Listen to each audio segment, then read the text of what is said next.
Welcome back to Blooming Curious, the podcast for parents and early years teachers who want to raise curious, capable kids from the very start. I'm so glad you're here. Today, we're tackling the question that I get asked most often, and honestly, it's the question I asked myself the very first time I tried this. Can inquiry learning actually work in a real classroom, or will it just descend into chaos? If you've ever stood in front of a room with 25 little faces and thought there's absolutely no way I'm opening this can of worms up, this episode is for you. Here's what I want you to know even before we get into it. The fear is real. The fear is valid. And the fear makes complete sense. Because the first time you open up a lesson for genuine inquiry, it genuinely does feel like you're walking a tightrope. You've worked hard at creating a calm and productive classroom, and you know your routines. And then someone suggests that you hand over more of the thinking to the children. And suddenly your brain goes straight to climbing on tables, everyone talking at once, and absolutely nothing getting done. I get it. I have thought those same things. But here's what I've learned after years of being in a K-2 classroom. What teachers mostly imagine losing control looks like, and what actually happens when inquiry learning is structured well, keywords, are two very different things. So today, let's talk about that gap. When most teachers say they're afraid of losing control, what they're actually picturing is chaos, full-on noise, kids doing whatever they want, no learning happening, kids running around, maybe one chasing another with a ruler, and then you're standing in the middle of it, helpless. Do you get the picture? Well, that's not inquiry learning. That's the absence of structure. And those two things are not the same thing. Real inquiry learning, the kind that works in real classrooms with real children, still has clear expectations. It still has routines. It's still guided. The teacher is still very much in the room, paying attention and guiding the thinking. What does change is this. Instead of you doing all the talking and all the work, the children do more of the working and more of the thinking. Instead of you delivering the answer, you ask the question. And yes, it is noisier than a silent worksheet, but it's productive noise. It's the sound of children actually engaged, and it will give you such a warm and fuzzy feeling like you've never had before. And once you know this difference between productive and unproductive noise, you will never go back. Here's an example. In a traditional lesson, let's say on floating and sinking, you might explain the concept, demonstrate it, have children record the result. It's structured, it's predictable, it's controlled. In an inquiry version of this exact same lesson, you might put a bucket of water and a collection of objects on each table. And you might say to the children, what do you notice? What do you wonder? And yes, it's louder. Children will surprise you with where they go. But real learning is happening. And it's happening because they are genuinely curious about what they're discovering. That's not losing control. That's actually gaining something much more valuable. But I want to get practical because this is where it counts. Before you stick those buckets of water on the table, you need to first listen to this because this really matters. Inquiry learning doesn't mean open slather.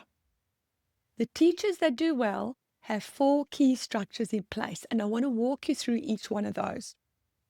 Number 1 is a clear entry point. Every inquiry lesson needs a clear beginning, a provocation, something that sparks their thinking, whether it's an object, an image, a question on the board, a story, or a simple hands-on task. Children need to know what they're looking at, what they'll be doing, and what you expect of them in that first 5 minutes. A clear entry point sets the tone for everything that follows. The second structure point you need is to define the roles and the norms. Before you even begin, children need to know what inquiry looks like and sounds like in your room. What does it sound like when they're thinking and talking together? What do you do when you disagree? What happens when you're stuck? Just like any other well-structured, explicit instruction lesson, you need to be explicit about your expectations and the norms around inquiry lessons. And once children know them, they largely police themselves. Structure number 3. You need a visible thinking framework. And this is a big one. When children are exploring or investigating, they need a scaffold. Something that holds their thinking in place. It might be something as simple as a recording sheet with I notice, I wonder, I think.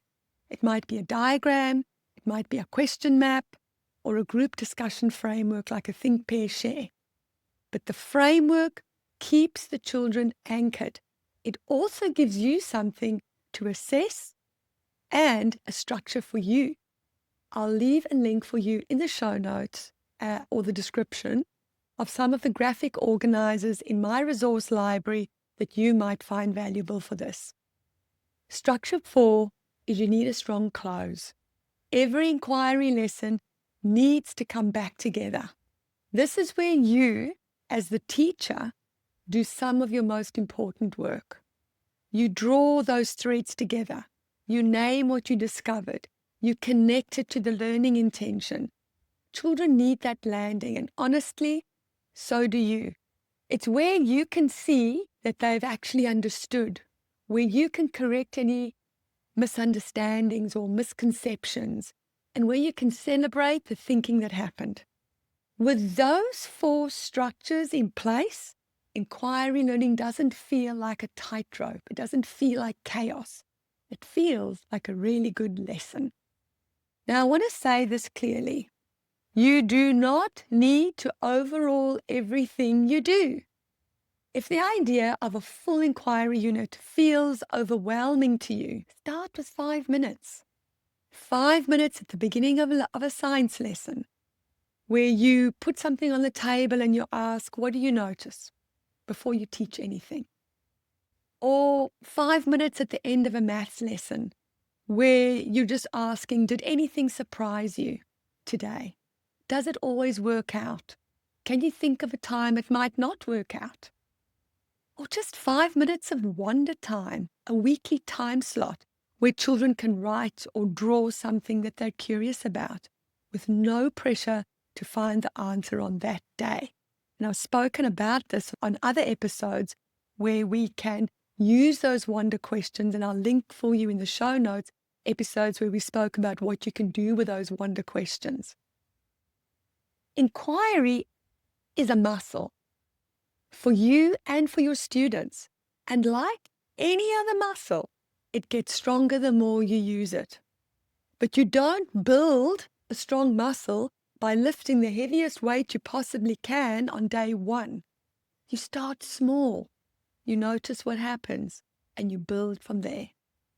Now, if you're sitting there thinking, okay, I want to try this, but I need something to get my hands on to get started.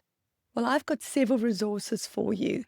I leave links to them all to help you get started straight away in the show notes and episode description. They're all tried and tested, and they work brilliantly with K to 2, even 3 kids.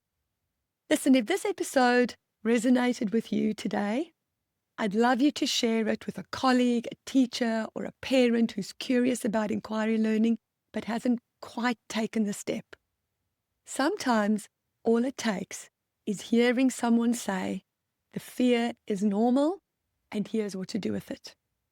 Thanks so much for spending time with me here today. And like always, take care of yourself and be blooming curious.